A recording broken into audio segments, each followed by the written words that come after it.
Okay, good morning, everyone. Well, almost lunchtime, so good late morning. My name is Katie Kelly, and I'm the Director of the Small Business Development Center here at Missouri Southern State University. For those of you that don't know where that is in this building, we are located on the bottom floor. And I am thrilled to welcome you to today's session of the Entrepreneurship Speaker Series. This event is all about unveiling the entrepreneurial journey by bringing together successful business owners, industry experts, and aspiring entrepreneurs to share their stories and insights. Entrepreneurship is not just about having an idea, it's about the journey, the determination to overcome obstacles, and the passion to make a lasting impact. Today's speakers exemplify these qualities and have demonstrated how hard work, resilience, and a commitment to their community can turn a vision into a reality.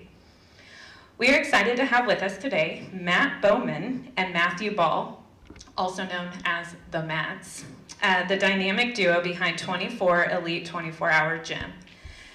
Matt Baumann, a lifelong Carthage resident and proud MSSU graduate, transformed his own struggles with fitness into a thriving business. He understands firsthand the challenges that new gym members face and is dedicated to helping others embrace their healthier lifestyles. Matthew, whose path took an unexpected turn after a life-altering spinal fusion surgery, found purpose in the gym community. Overcoming weight gain and depression, he channeled his energy into co-owning the gym, transitioning from his family's farming roots into entrepreneurship.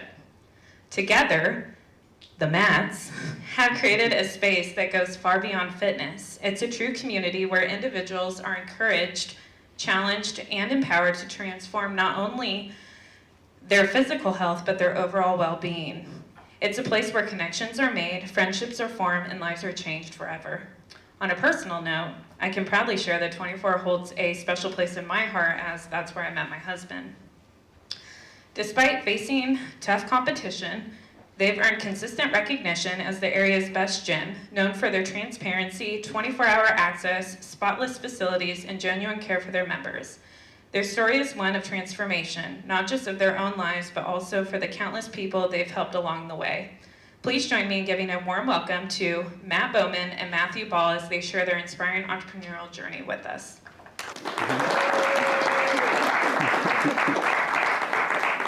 All right. Thanks, everyone. Thank you, Katie, for all the nice words. We've been friends with Katie for a long time. She means a lot to us. Just forewarning you, we're not great public speakers. That's not what we do. You didn't come to hear us just public speak, but we're going to tell you our story. We're going to kind of go back and forth on it and explain how the last 13 years have happened.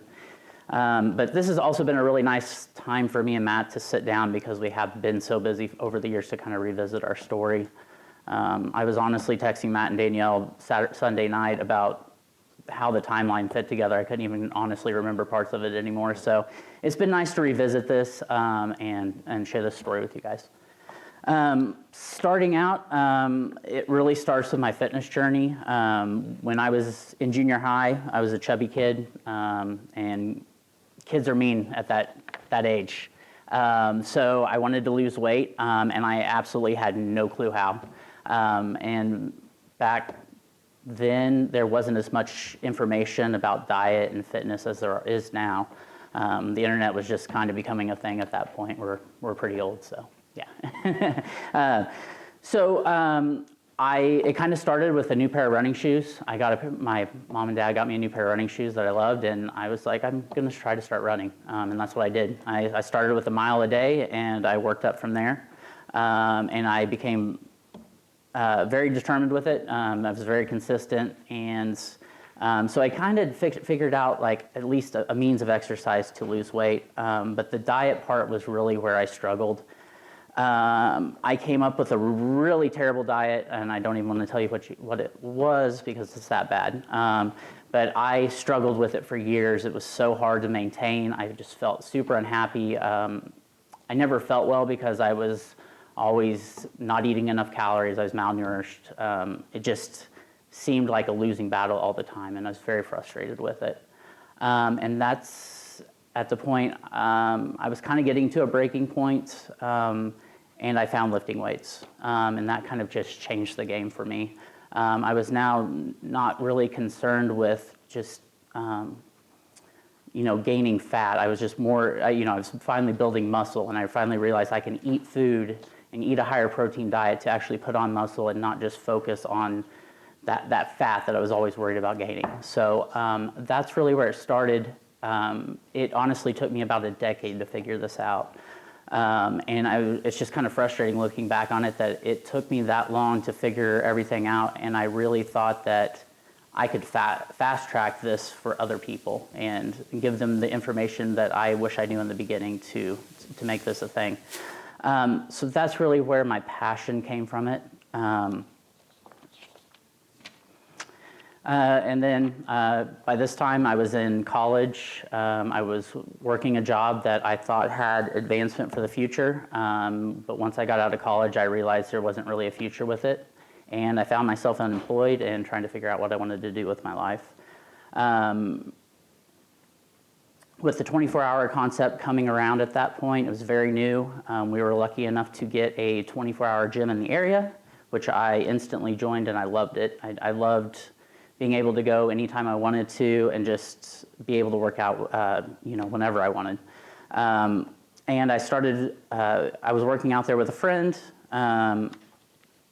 We just started talking about the place and what could be better with it, because the guy running it was honestly not doing a very good job. But he was still really growing because of the 24-hour concept behind him and people loving that. So I just started making mental notes of what I would do different if I was going to do this myself. And me and him just kept talking every day and figuring out little pieces of it until we finally got to a point where I was confident that I kind of had a plan for it. So at that time, I contacted a couple local lenders and talked to them and figured out I needed a business plan. And if I can give you one important piece of advice, it is that you need to have a great business plan if you're going to try to be an entrepreneur and open your own business. Not only does that show the bank what you can do, but it also makes you look at every aspect of the business and make sure that it's going to work for you before you make that leap, because that can be a very big leap, and it is. It honestly is. So I had built this business plan that I felt very confident in, and it gave me more confidence just to keep pushing forward with this idea. I had a friend in marketing at the time too, and we just kind of got together to talk about some things. The original name for the gym was going to be Forge Fitness. And I kind of we just sat down for dinner. We were talking about being 24 hours. I was wanting to do around $24, a month. And we just kind of felt that everything circled 24. So we decided to change the name to 24. And it just kind of made everything make sense. Like, it was a very quick way for people to understand that we were 24 hours, $24. And it just worked. We also sat down for a couple hours and built out a logo, which we have today. The only thing that was a little bit different at the time was that it used to say fitness at the side of it, just to let people know that we were, involved in fitness. Finding equipment in a building. Oh, well, sorry, I messed this up. Going back, the other thing that I was really focused on was building a very basic contract for memberships. Back then, there was a lot of gyms that were just kind of on the shady side, where they were building out these really long contracts that you had to pay out completely.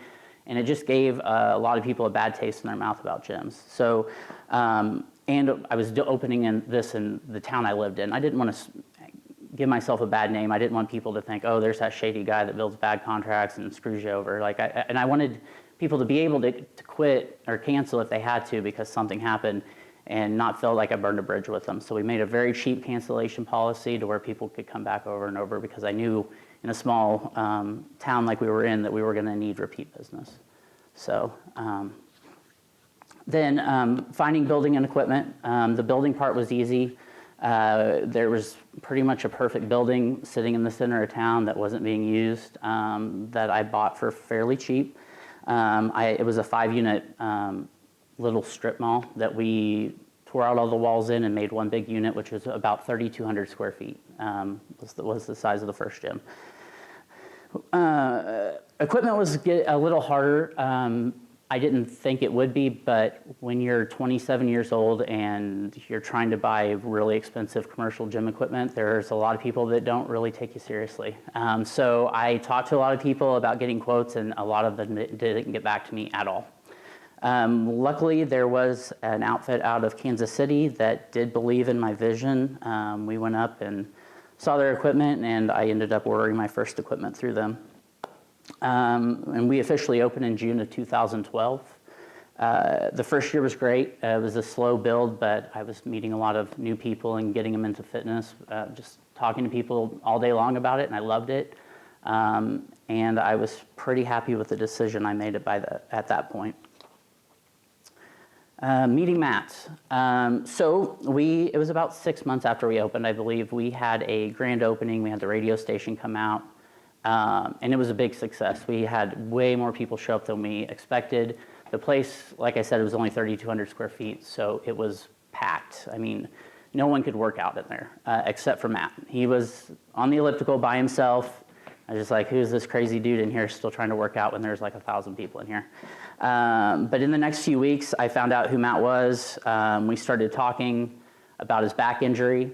He had put on a bunch of weight at that time, so we just started talking. We became friends. I invited him to start working out with us, and then it just kind of rolled on from there. He wasn't able to work at the time as well because he was still trying to get over his back injury.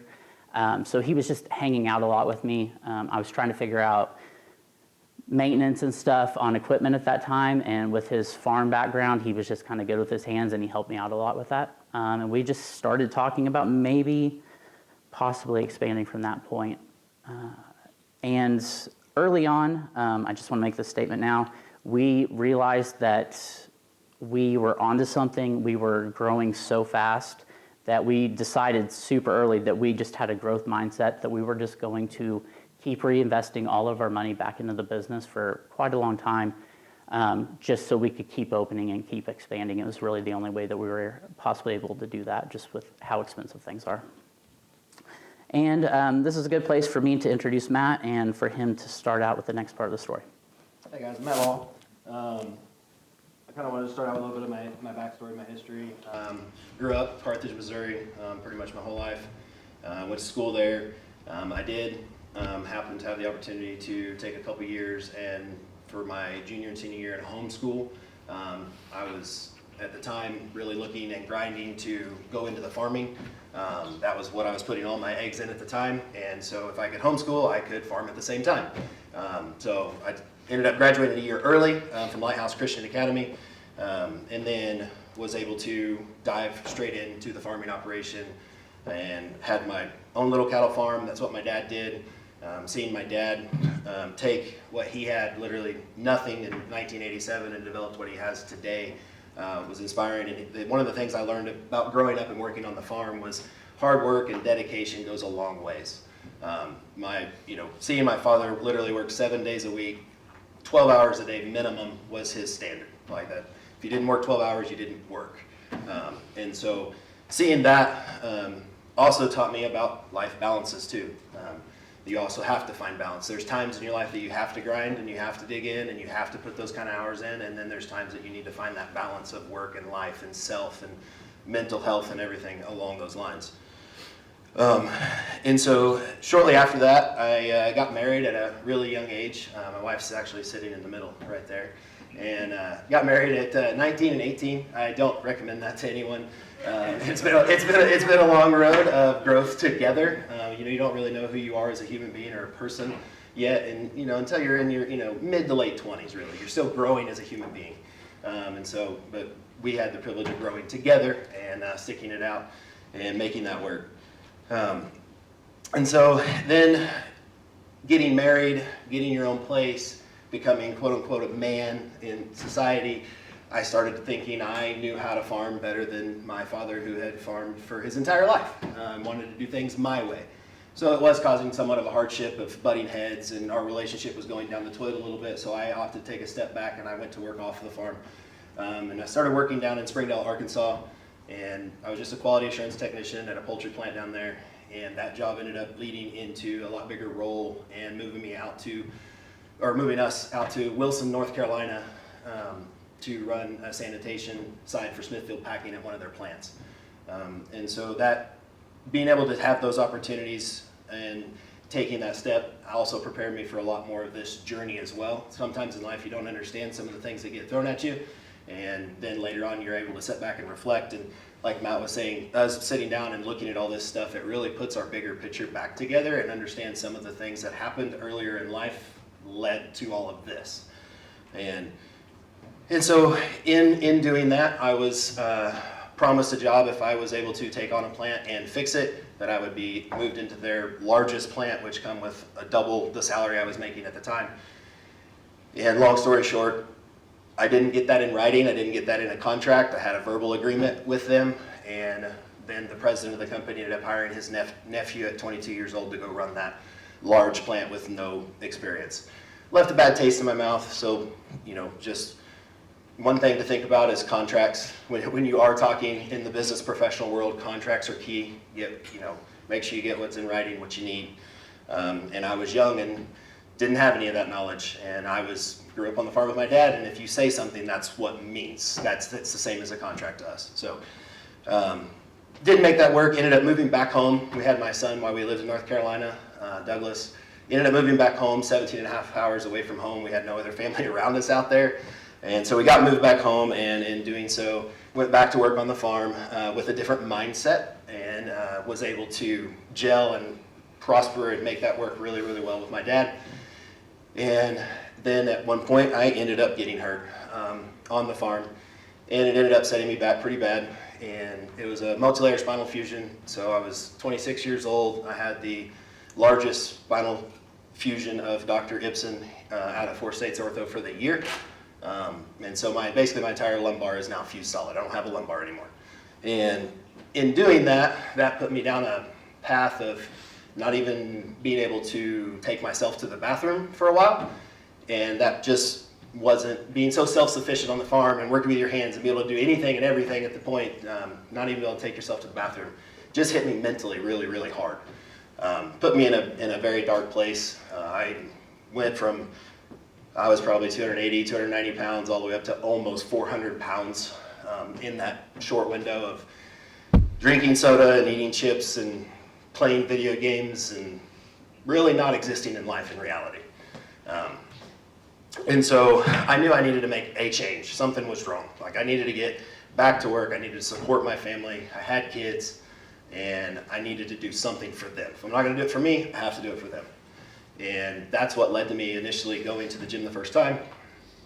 And I was doing some rehab as well for my spinal surgery, and then I started going to 24 in Carthage. And I joined the gym there, and as Matt said, he had his grand opening, and I had went to the gym to work out, and I was going to be the grand opening too. So it didn't really bother me that there was a lot of people there, and I was still just going to work out anyway. It didn't bother me a bit.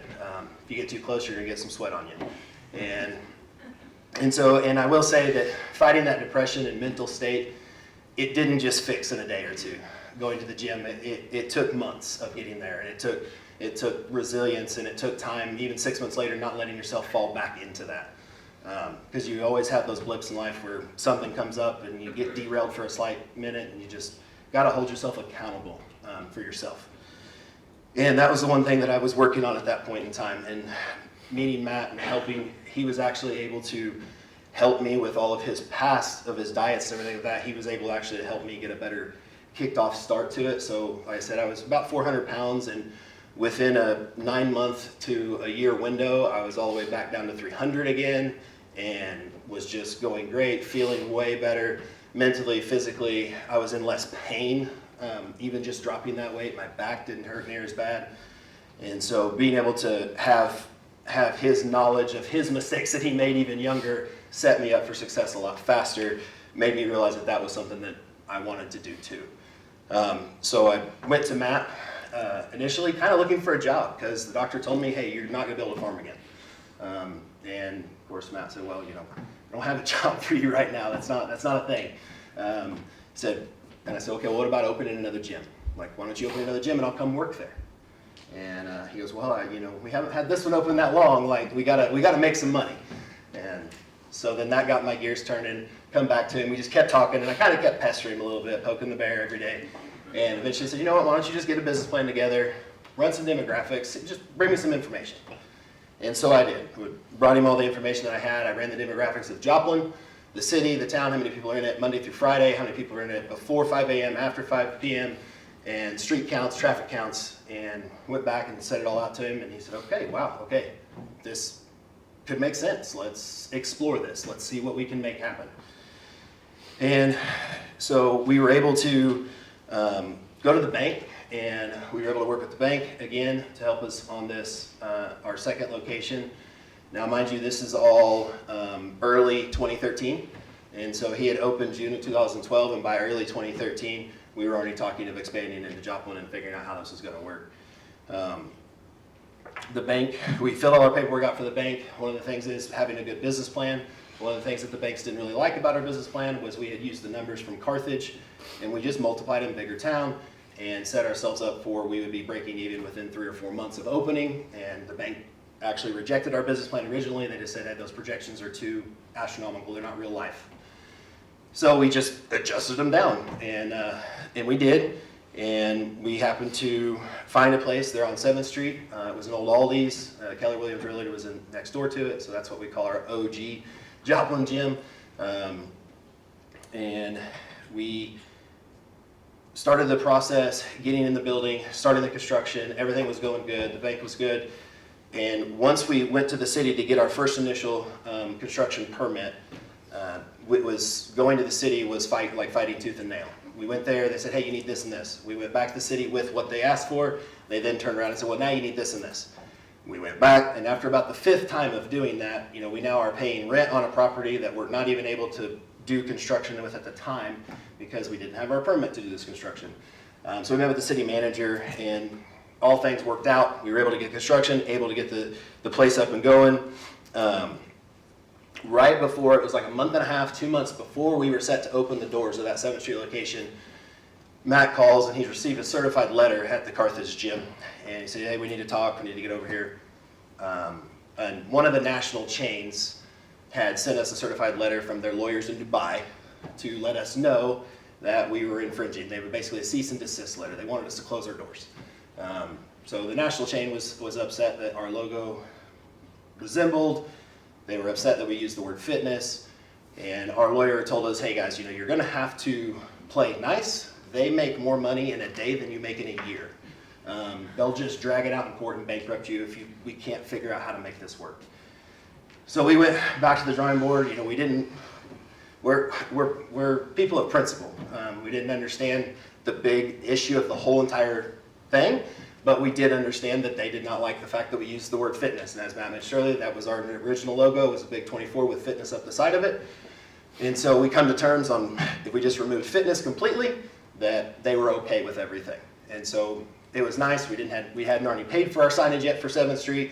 So we were able to do that, get all the other marketing material switched over, and then also had them sign saying that they would never come after us again for anything in the future related to this. And so just know that sometimes in life you get thrown those curveballs. And us getting a letter from lawyers in Dubai shocked us to Carthage kids a little bit. We were extremely worried as soon as we got that, and then come to find out that things work their ways out. And when you talk and actually go through the situation with them, not just you're wrong and I'm wrong, it works out in the end. And so we were able to get all that done, squared away, and so October of 2013, we got the doors open to 7th Street, and it was great. The place was just boom. It blew up. We were the lowest cost model in Joplin at the time at $24 a month, and it boomed. And by March of the next year, we didn't even want to be there after 6 o'clock at night because there were so many people in the gym. It was awkward. So it's a great problem to have, but then you have people be like, man, I have to wait 20 minutes on a piece of equipment. I have this. Like, we don't like hearing that, so we're in customer service. We're trying to improve these things. We're trying to fix those situations. So again, we were like, okay, well, how do we fix this? Do we make a bigger location, another location? So we opted for a third location. So we found a building down on Main Street and the landlord wasn't super key on renting to us because we were a pretty new business still. Even though we had 2 locations, we were young, and I think he kind of just thought we were maybe getting the cart ahead of the horse a little bit and getting too big and too fast. And after talking to our current landlord on 7th, he actually said, okay, you know what, let's sit down face to face. And we got a face to face with him. And once we explained where we were at, what we were doing, what we were trying to accomplish, he was more than willing to rent to us with some stipulations. We had to use his construction company to build out the building, stuff like that. So we were able to make that place go great. And during the construction part of that, Matt was going through some personal issues, and so in that, he ended up getting a divorce. And so when you're going through situations like that, you're focused on yourself, your mental, keeping yourself on track, and going through those hardships of a big life change. What we didn't know is doing that, the banks can yank your loans. It's a big life change. So we had a loan set up out there, and in doing so, we got a phone call from the bank letting us know that we had 90 days to rectify this situation. And so we basically had 90 days to come up with $300,000. So doing that, we again couldn't find a very great solution. We were trying to figure this out. In the end, that's actually how we got our 3rd business partner. We went to my father, asked him for a loan. He thought about it for a while. He realized what we were doing. He also believed in us and what we were doing. And so he didn't want to give us a loan. He wanted to invest. And so that's how we got our 3rd silent partner. He invested in us, and at the time, that's definitely not something we were wanting. We kind of wanted it to just be our thing, but that actually helped us in the long run over the years, being able to do that situation. And so these hardships in life, again, I'm reiterating, you have these hardships that come up. There's always reasons behind them, even though you don't know what they are right now. And so that set us up for success. And moving on to the next couple of years, we had some competition come to town, and that's where Matt's going to take it back over.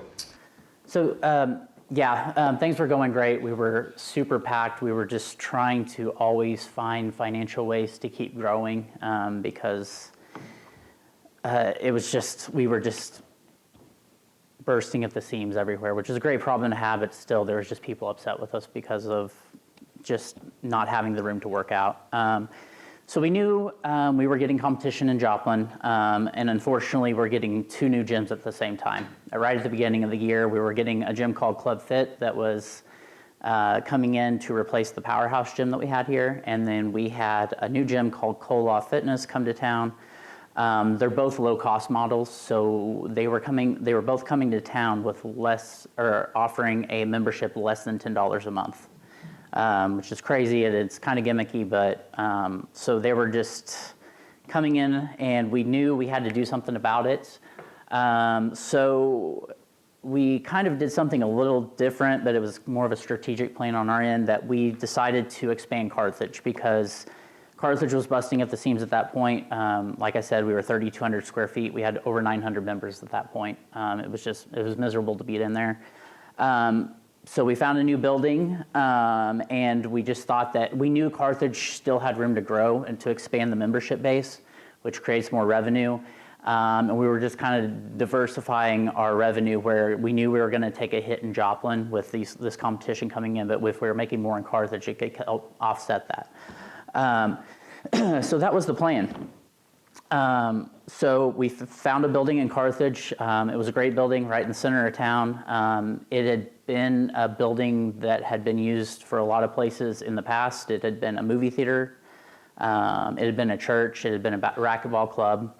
And we kind of liked the building as well because it had a half basketball court and racquetball court in it, which at the time we thought we wanted to offer. So we ended up buying the building and building it out. We did go a little over budget with it because it is an old building, and that just tends to happen. There's always going to be surprises that come up with an old building. So we did go over budget a little bit on that. And at that time, I guess that was the end of 2015, we opened at the end of the year 2015. And then Cola and Club Fit came in at the beginning of 2016. And I won't lie, they hit us hard. They hit us really hard. Cola was right across the road from our 7th Street gym. They were twice our size and way cheaper. We were losing a lot of members. And at that point, me and Matt and Danielle was working for us at the time. We just kind of sat down to brainstorm on what we wanted to do. Like, were we wanting to lower our pricing to try to fight these people or compete with these people, or what did we want to do? And so we looked into that, and we realized that we offer a premium product. Those gyms don't offer the selection and the amount of weights that we do. They don't offer. Our staff is like us. We hire people that love fitness and are passionate about fitness as much as us. They don't offer a staff like that cares.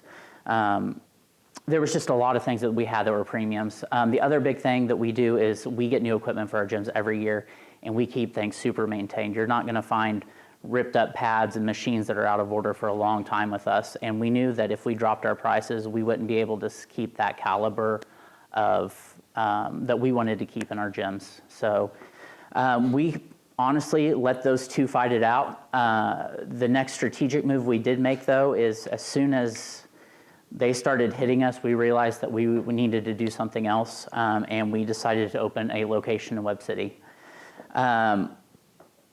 Webb didn't really have a lot of good options at that time. There was one small gym there, and we thought that we could come in and offer them a better selection than they were used to, and it would also kind of stop those people that were forced to come to Joplin to work out. So we were trying to block that flow to our competition in Joplin for those people that didn't have enough options in Webb that decided to go to Joplin. So that was kind of the plan with that.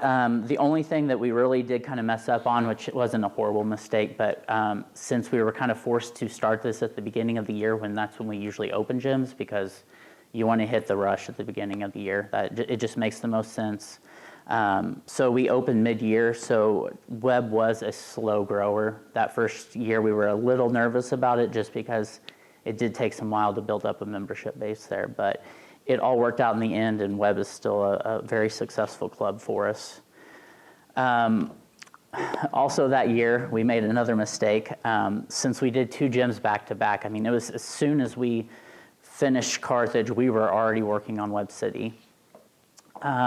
We didn't really realize what that was doing to us with our taxes. And since we've always been in a growing state, we've always kept money in our account, but this was the first time that we were a little tight because we did this back-to-back. So we had a lady that just essentially all she did was prepare taxes at the end of the year, and we signed them, paid the money, and that was it. So we did that, and she shocked us when she said we both owed $25,000 to $30,000 personally at the end of the year. And we did not have the money. We didn't have it personally, we didn't have it in the business account. So what we did was we had to go get loans against our vehicles to pay our taxes that year. It was just part of it, and at least we had an option to do it. So we did. So that's my next big statement with this, is to find a great accountant right from the beginning. Find someone that is going to help you plan your taxes out for the year. We were extremely lucky that there was a great accountant in Carthage, Jordan CPA Services. They're here with us today. I don't know where we would be without Andrew. He has brought so much confidence to us with just being able to dissect our numbers for us and really explain to where we're at. And if we were always just before making our decisions on if our bank account was growing. That's not a very good way of doing it. So with him being part of the picture now, he's really helped us prepare all year long for how our taxes are going to turn out, and he's just been there honestly as a business coach for us as well. He helps us prepare all our plans for the future, and he's just been great. So we really appreciate him for that. And I'm going to pass it back to Matt to talk about our next steps. Yeah, so we got Webb City open there May of 16, and then in that fall, we received a phone call at our 7th Street location, and it was actually the manager of Club Fit calling us, wanting to have a sit down and discussion. They were not making any money, and they were trying to figure out how to get out of their agreement that they had with Powerhouse, and wanted to just have a conversation.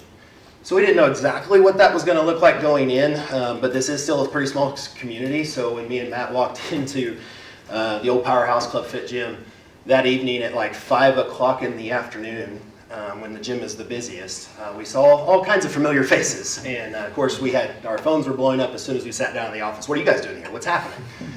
And so we just tried to stay focused. And so Tracy, which was the manager of Club Fit, and Tatum, who was one of the previous owners of Powerhouse, was in there.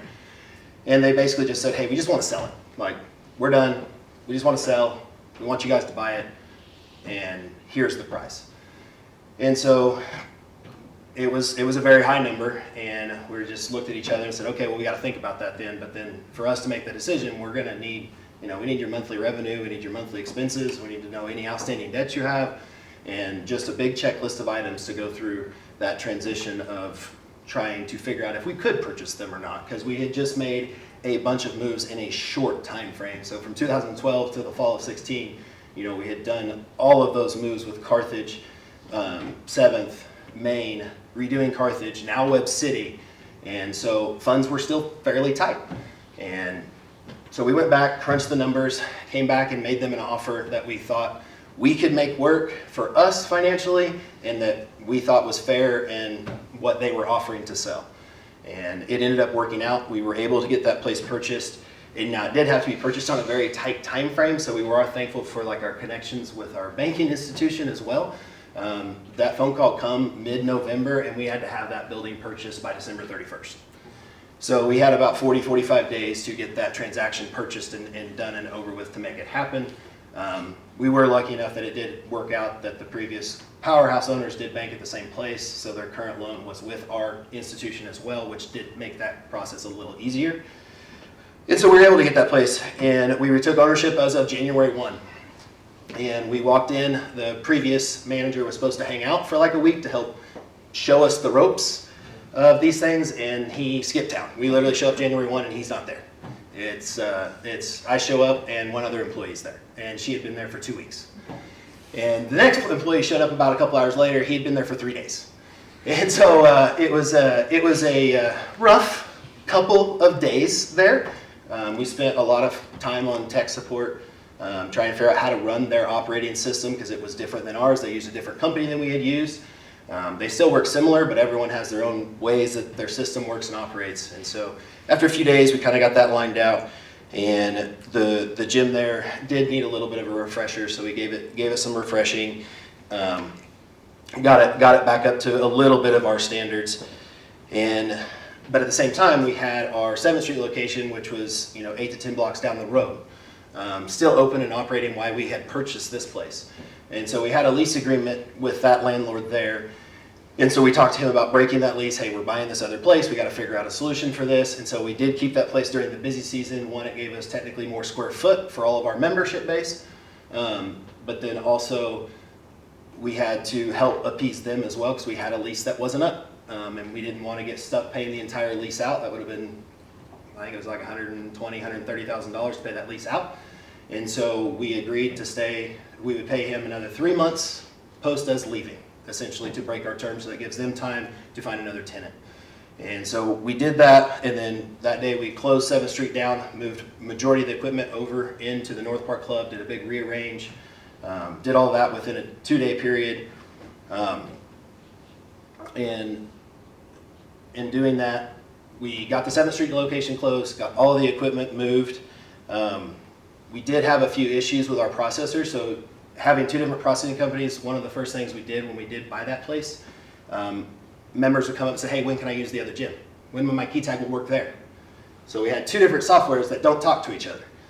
And so we just asked our software companies, hey, how do we make this work? Gyms acquire gyms all the time. This is a thing, like it should work. And the small company that was with Club Fit, when we purchased them out, said, yeah, absolutely, we'll make it work. We'll do this. We'll do whatever it takes. We'll put 4 or 5 guys manually typing people in the system, whatever we got to do to make it happen. We will make it work. The company we were with was a much larger company, and our account rep said, there's nothing we can do for you. Like, we can swap your software over, but you're looking at a 60 to a 90-day window to even do that, and that's not acceptable terms for us. And so out of principle, we ended up leaving that company, and then come to find out when the president of the customer relations department come to see us when he was driving through town, he wanted to know exactly why we left. He was like, what happened? And so we told him, and in doing so, he investigated it, found the emails where our account rep told us they don't do that. We'll come to find out they do that. It is something that they do. And so we just got misinformation from our account rep, who was no longer working there anymore. And so, long story short, we ended up coming back to the larger company. The software did just work better for us. And so, just make sure whenever you're asking the questions, don't always accept no for an answer. Dig deeper, ask the boss, ask someone else, ask another coworker at that company, any other contact you could have. Just always ask. Because that would have saved us a lot of hassle of training staff on a whole other software, and then 6 months later being like, we're out, we're done, we're moving back to the other company. And anytime you do that, you have a bunch of costs incur with all of your computer changes, door changes, and everything like that. In buying that, we took a couple years to kind of settle in with North Park. It did hand us a couple curveballs that we had never experienced before in the gym. We didn't have daycare or group fitness classes in any of our other locations, and that one had it when we bought it. So we had to learn the ins and outs of the daycare side, the group fitness classes. We leaned pretty heavily on our workers at the time to keep things just going because we had no idea. And so they were just kept it flowing for us, and then we were able to dive into that, figure out the insurance side of things behind the daycare, figure out what the regulations are, and then also get a little bit better structure for group classes. Now to this day, we don't offer those things really anymore. We do offer small group training, but not actually group fitness classes. And then the daycare just wasn't feasible to keep going due to the economics of pay increases, insurance increases. It just wasn't feasible for us to keep it open. It wasn't being utilized as much as it used to be. There's not near as many kids being born as there was. And so it just was something that we had to make a hard decision here last year to kind of go ahead and just get rid of our daycare. And that was a hard decision for us because we like giving everyone that option. But also there are other options in our community still that offer that. So we felt okay not being the only one that was offering it to go ahead and be okay getting rid of it.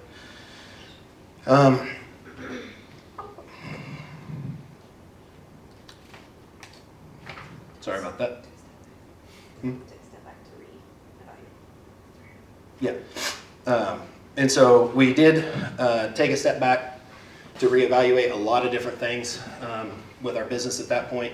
And in doing so, when we did buy that, we had a few things in there that kind of come to light. At the time, we were using a third-party training company, and the Club Fit, that when we purchased them out, had a third-party training company as well that was paying them quite a bit more money than we were making.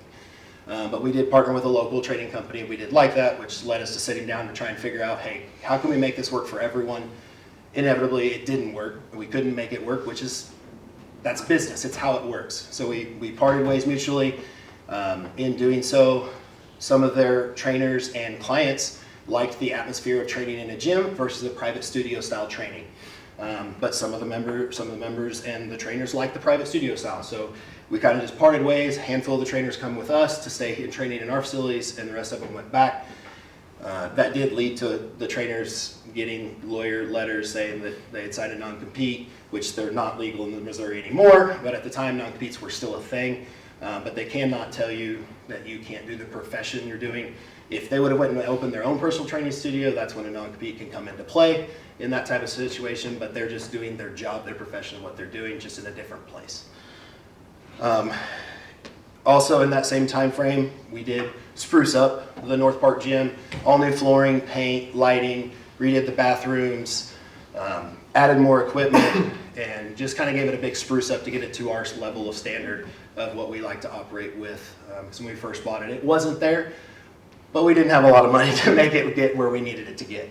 And so in that couple year time frame, we did do that. And then one of the big lessons that I've learned in business was we had a gym member come to us, or come to me, myself actually, and wanted to have a conversation about how are you doing it? How are you being so successful? He did own a car lot on a big intersection in Joplin, and it was not very successful, mostly because his space was so much cost to just be there, just to occupy the space because of where it was located. And so I was genuinely thinking we were having a conversation of just two business owners discussing how we do it, what he's doing, how I could help him. And me and Matt are both just very open and honest and willing to share all the time. And so in doing so, before our conversation was done, he asked where our next plan was, and we had already talked about it and been hit up a million gazillion times about going to Neosho. There was kind of a joke at the gym for a while of, oh, we got a Facebook message. I bet it's us wanting to go to Neosho. And so I told him that was our next plan. And within 3 months, he had closed his car lot and announced he was opening a gym in Neosho. And so sometimes in life, you got to keep your cards a little bit closer to the chest and not share everything. If I wouldn't have shared a location, maybe he wouldn't have went there and we could have went there anyway. But it didn't make sense to go and just immediately battle with someone else that just opened. And if they can do a good job at it and do it right, we're okay with it. We like going to places that don't have a good option for anyone. And if someone else can go do it, we're more than thankful that they can do it too.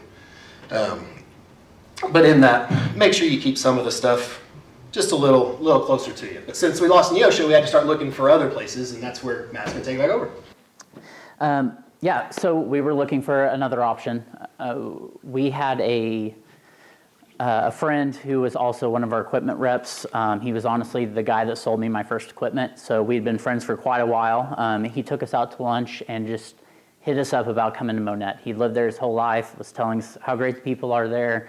There's a lot of industry there. It's just a great small town, and we instantly jumped on it. We started looking around the town and realized that we liked it as well. So we found a building. It was in a great location. It was right behind all the fast food restaurants, so all the people are going to have to go through the lines and feel bad about themselves, and they could see the gym and come over and get signed up. We thought it was great. So we bought that building. And this was also the first time that we were landlords, because this building also had a couple of extra units connected to it, which we weren't super crazy about, but it's actually worked out really well for us. And of course, their payments each month go to our loan payment, which is nice. So we were working on this at the end of 2019. We opened up in the beginning of 2020, and we were killing it. That first month was awesome. We were really close to our break-even point by the end of the month, and then we got notice that COVID was here. We were open exactly a month before we were forced to shut down, and it was just a time of real uncertainty. Right from the beginning, we had a meeting with everyone that worked for us, and we didn't know about any government assistance, there was just no plans at that time. So we said, we're going to be able to pay you for a couple weeks of your regular pay, and then after that, we're going to figure out how much it's going to cost you guys, like what you need just to live, and we'll pay you that to get by. And at this point, we were also talking about billing, because there was gyms in town that were talking about keeping their billing on and gyms that weren't. We decided it wasn't fair to keep our billing on to anyone, especially when they were going through these uncertain times as well. So we shut off every bit of our billing, just completely turned it off. So we had no money coming in for once, and we had a lot of bills. But again, luckily, we were always in that growing phase, so we had money saved back. And we had a decent amount, but when there's no money coming in and you're still paying bills, that can go pretty quick. So pretty quickly after that, we contacted the bank and our landlords. We just wanted to tell them that we're still here. We're trying to make these payments, but we're probably going to have to figure out a plan on how this is all going to work out and play out. But we know we owe the money, and we are going to pay the money. So we were able to take advantage of the government assistance. We were able to get the PPP loan, and we also accepted, there was an actual loan that you could get with like a lower interest rate. We accepted that money, and we just saved it in our back pocket. Fortunately, we didn't actually have to use that money. Everything worked out, so we ended up just paying back the loan, never using it. There was also some money from the county that they had gotten from the federal government to help cover some utilities and stuff while we were closed. We applied for that, and we were able to get that as well. So at the end of the year, we were just kind of made whole from the last year. We didn't grow any, but we were just whole, and we were super happy about that and super thankful. That's how it all ended up working out for us. And that's kind of where I'm going to let Matt go back into the next part. Yeah, so like during COVID, that gave us time to sit down and reflect because we couldn't actually operate. And like Matt said, we were fortunate enough to have all those things at our disposal to help carry us through. One thing I do know is that when we did go into COVID, it was a lot of uncertainty, like he was saying, and we were lucky enough that we brought every single one of our employees back with us post-COVID. We didn't lose a single one. And that was one of the things that we were super excited about, being able to bring all of our entire original crew back, and that they stuck with it through it with us as well. And so doing that, we had to figure out a way to work on our processes. That whole time, we had kind of put our heads down and just grinded, and that was a lot of moves fast that we'd done over the years, and it was just heavily reliant on us and then the crew to make sure the gyms could operate. And that's just never a great, successful way to have a business long term. A lot of high-end CEOs and presidents of companies can't even travel with each other because they're afraid they might get in a car wreck or a plane crash and they're going to lose both of their high executives. And so us, nowhere near that caliber, but still at the same point, it was our minds that were running this business, making every decision without any processes in place, just what we said with our gut. So that's where we took a step back, realized we needed to make some changes. Probably the biggest change we could have made was we took one of our employees that was working Main Street, who she's sitting dead center in the middle, Danielle. We brought her over and started dumping pretty much everything on her plate at the time. Again, we were trying to figure this out and set processes up and figure out what's good, what's going to work, what's not going to work, how to make this work together. And so she's done an amazing job filling in that role and helping us get an employee handbook actually written and published out for them, getting more of our HR stuff set up better and with more structure other than just me being like, all right, come in here, let's fill this paperwork out. And we actually have a way to do it now. And so and the fact that she's been able to put up with us, she doesn't answer to one, she answers to two of us, and we're two totally different people, different demeanors, different mentalities, same drive, same focus, but two different structures. So it's props to her for putting up with us for this long. And we do appreciate everything that she's done for us and helping keep us on track. And so it's always good to realize where you've skipped over some things and take a step back. Our accountant helped us with some of those eyesights of, hey, you guys can't just keep grinding and doing all the time. There are bigger picture things you need to work on, and to do so, you have to have someone else that knows what you're doing and the vision of what you're doing that can help fulfill it for you. And that's what Danielle's done for us. And so we sat back for a few years, got our money saved up, and then we were ready to make a change again. Now, of course, COVID did change our plans. We wanted to have a little bit bigger nest egg again to realize, this stuff can happen, and we need to have more than just a month or two of cash in our bank accounts.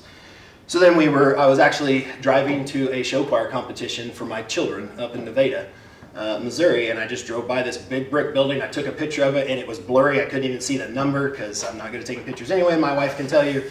And so drove back by it, got the actual picture, showed it to Matt. We ended up going up and taking a look at it. They really wanted us to lease this property, not buy it.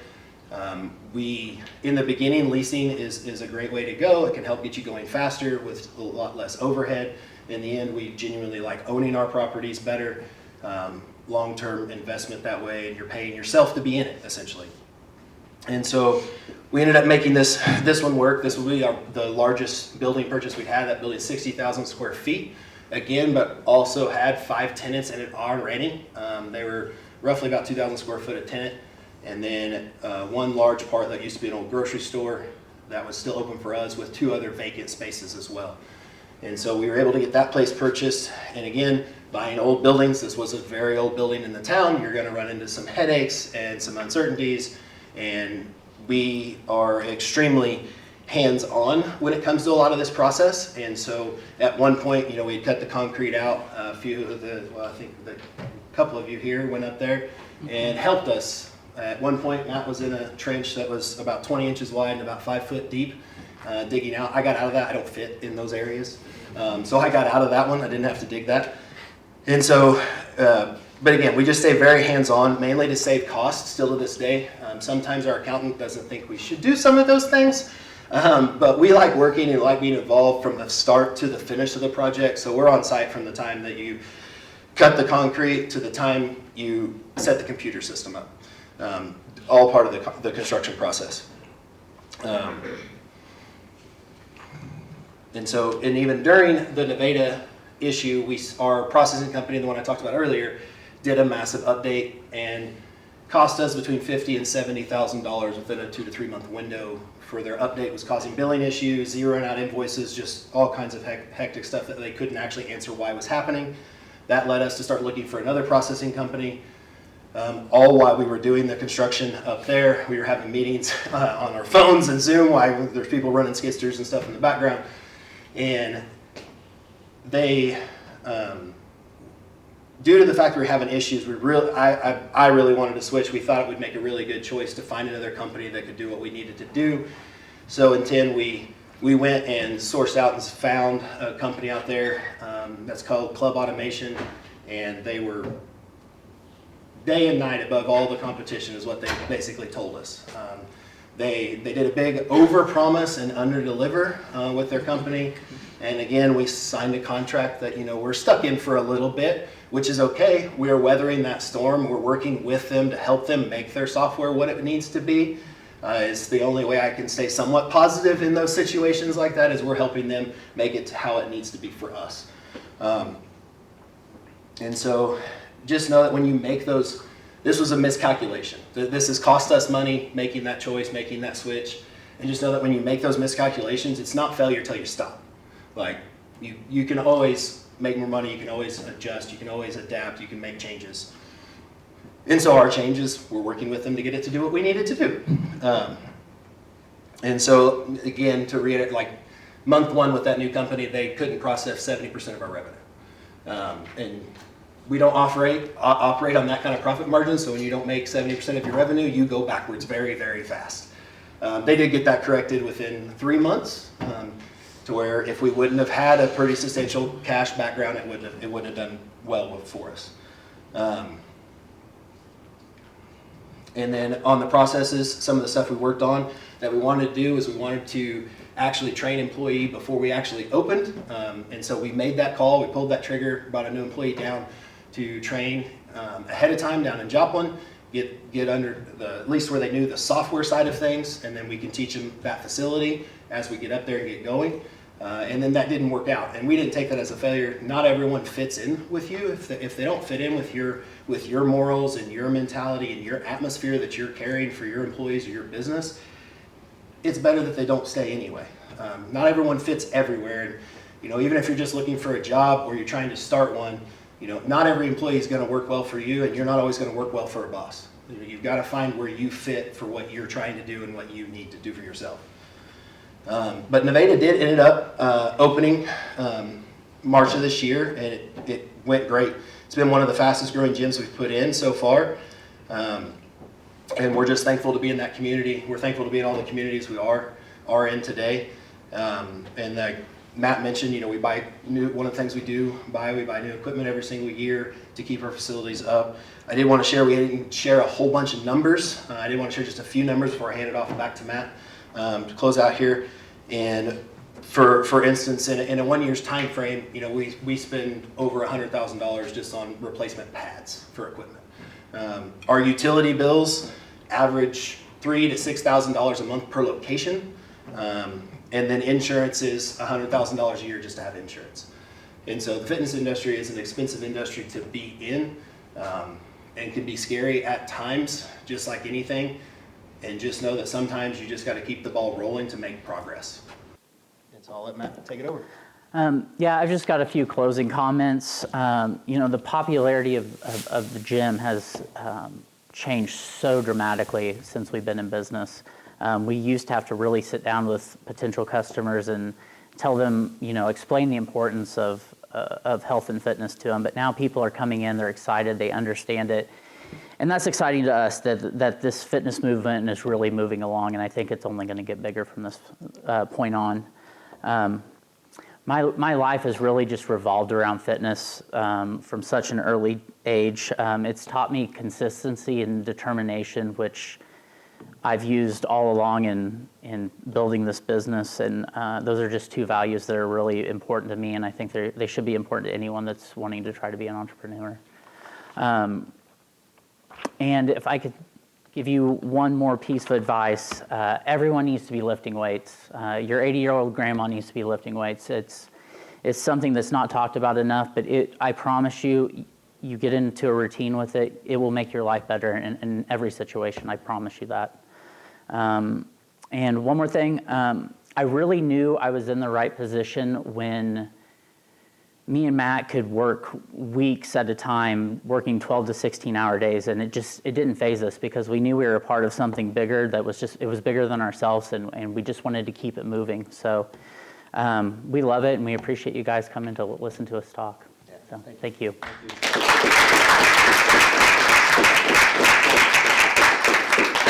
I know we're a little past time, but at this time, if there are questions, I think the Matts would love to answer questions. And a fair amount as you had conflict with third parties, right, or decisions to be made.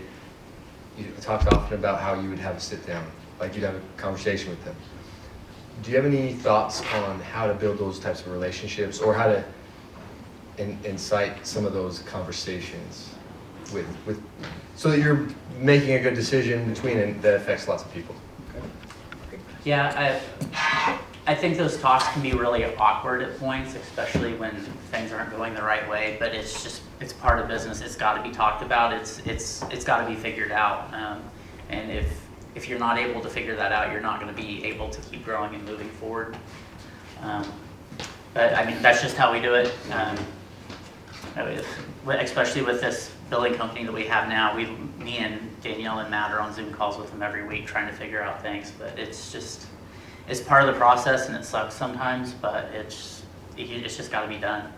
Yeah, and I think the big thing there is, there's no dumb questions when you're asking. We wish we would have asked some other questions specifically to that processor that we didn't think we needed to ask. And we should have, because they can't do some of the things that we just thought was normal for every single processing company out there. And then on the other side, like smaller partnerships and stuff, transparency is huge. Make sure you lay everything out on the table from the beginning. Don't just trust that they have the same exact mindset as you do, mentality as you do, that they're going to do it the way you think it should be done, and the way we think it should be done isn't always right. But make sure you lay everything out there in the beginning of those conversations to where you're setting the standard of what's expected, to where everyone knows what is getting involved in these situations. You mentioned you went into markets where, you thought there was a need, but you did talk a little bit about advertising and, did you have to market it? And were there times where you thought, people need to know about us more? Yeah, I mean, advertising is definitely something that we've had to do.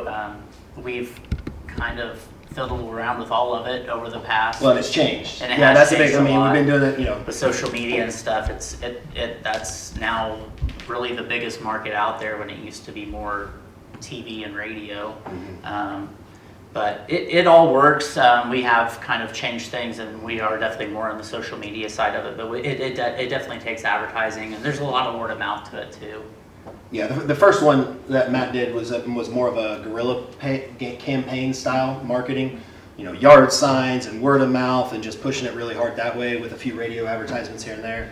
And then as we evolved, some of our stuff in the middle of our growth was billboards and radio, as we hit those really hard. Anytime we went into a new demographic like that, of course getting involved with the local chamber and letting them know you're there, because they spread the word for you, so that's almost quote unquote free marketing a little bit when you first come to town. And then if you are going to do a billboard, place it in the right spot by a stoplight, stuff like that. Like, not just any billboard will actually work. Or place it by your competition. That's always a good place. That's kind of what we did. We put them right as close to our competition as we could. Yeah. But yeah, like you said, now it's all online marketing for the most part for us nowadays, and we still rely heavily on word of mouth, which is why we have a referral program in our facilities. Stickers. And our stickers, yeah. So I'm sure everyone has seen our stickers around town. They're on a lot of vehicles. That was something that we really hadn't planned to do, but it just worked out for us, and it's a lot of free advertising, and people like the stickers. So what's some advice that you would give to somebody who's looking for a business partner? Ooh, good question. That's a good one. Dun, dun, dun. It's tough. It is tough. We like Matt said earlier, we do have very different, we're very different people. We still have the same mindset on growth and where we want the business to go, but yeah, we've definitely had some fights and Oh, yeah. stuff like that. But you know, like Matt said earlier, with just like having those conversations where it's full transparency, like you guys both know what's expected of both parties before you start anything, and even talking about, like, if you are talking about future plans and stuff like that, you just need to know up front, like, how transparent things are and the expectations of both parties. And you really want to try and find someone that has the expertise you don't. So, you know, when we got together and started doing this, you know, Matt had way more of the business side of things, the way to handle things with the city and the paperwork and all that stuff. And I had the side of from farming. I mean, if something's broke, I can fix it. I can figure it out. And then that led into also with the construction side of the operations, like I just knew a little bit more about that stuff, so it just come easier to me, more natural to me.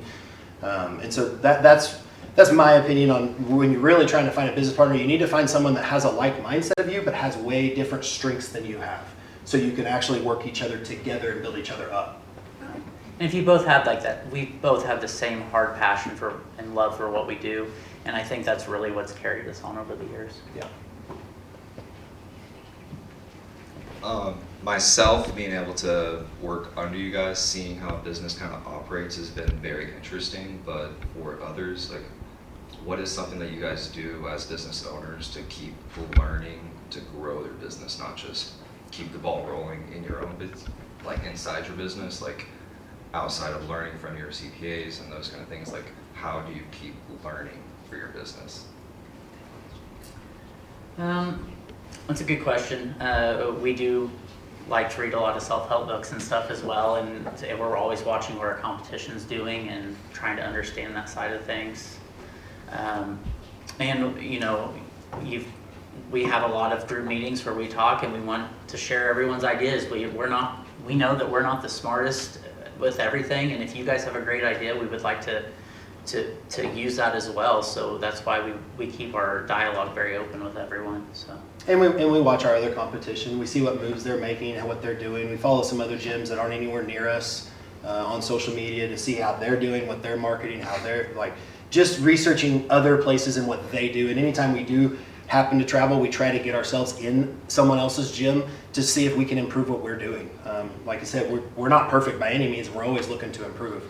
And so I think that's the big one. We did happen to start attending URSA, which is a big fitness convention every year where all the manufacturers of equipment and stuff like that show up, and they have a classroom setting for people in the fitness industry to sit and learn what they're experiencing, what they're seeing on the East Coast, what they're seeing on the West Coast, what they're seeing in Canada and Wales. Like everyone from all over the world comes into this thing, and so that gives us a little bit of a idea of a line of sight to come home. And I know I enjoyed it last year. As soon as we got home, we were so excited of this and this and this and this and this, and then you got to take a step back and be like, okay, we can do this, because you can't do it all at once. So you fail at everything. You got to pick the one, grab it, and go with it, and then move on to the next one once you've accomplished the one. Yeah, it's always nice to hear people that are way ahead of you in the same business line talk and hear their values and their struggles and Where they came from. Like, so it's been a huge benefit for us. What is a better attribute you can have as a locally owned business compared to like a big corporation?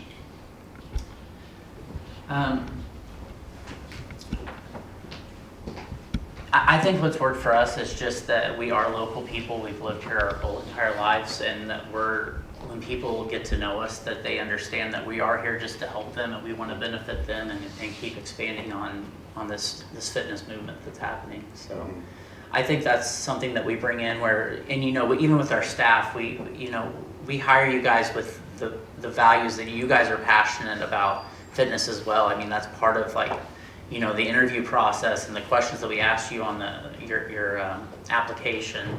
You know, it's mainly about fitness and not as much about the business side, because you guys are what gives those people that same that we give, if that makes sense. Mhm. So I think that's just being locally owned and people knowing that we care about them and we just want to be here for them. I think And we still set foot in our gyms every day. Yeah. Like, so I think that gives us a little bit of a leg up on some of the big corporate competition. Corporate competitions have the board of directors that control all the big moves that they're doing, to where we're still in control of the moves we make, and we can see the needs that our specific communities need, versus what the East Coast needs or what the West Coast needs. Big corporate likes to roll everything out across the board. We even still do slightly different things in different locations, just a little bit based on the community we're in. Any other questions? Oh. Try not to fall. So you guys as a business and like partners went through some really rough things and like really hard curveballs. And I'm wondering what, like, and I know you both have personal connections that make you want to continue going. And I'm wondering what those are. Like, what helped you, your driving force, and what helped you persevere and feel like it was worth it, that you had to keep going? It seems like every time that we do get a little down or we're really deep into construction on something and we're just exhausted, it always ends up that there's a story that comes around from someone in the gym, you know, finally figuring out that it's a lifestyle change and they've just realized that the whole process works, or they've lost 100 pounds and they're able to, do things with their kids again that they haven't been able to do in years. Like, those stories like that are what really motivates me personally on just keeping going and keeping evolving with this thing. And just like I said earlier, it's bigger than just me and Matt. A lot of people need this and enjoy it and expect it, and we just want to keep it going. Yeah, and for myself, like, same concept. You know, we've had gym members get our logo tattooed on their body because they thought the gyms, saved their life, quote unquote. And it's not us that did anything. We provided a space for them to do their thing. For me personally, I went through that depression and gaining a lot of weight and that spinal surgery. That could have been something that I could have just probably lived on unemployment for the rest of my life if I really wanted to. And it's just not what I wanted to do. And so being able to go to the gym and strengthen my personal self up enough that I'm not in the amount of pain I was then, lets me know that there's still hope for others in that same type of situation. Back pain is one of the biggest issues in the nation.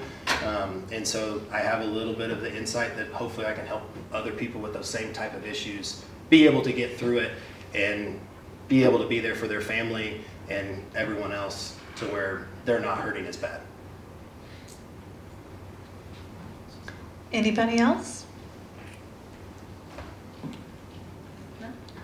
Okay, well, I wholeheartedly want to thank the Matts for coming today and talking about their journey.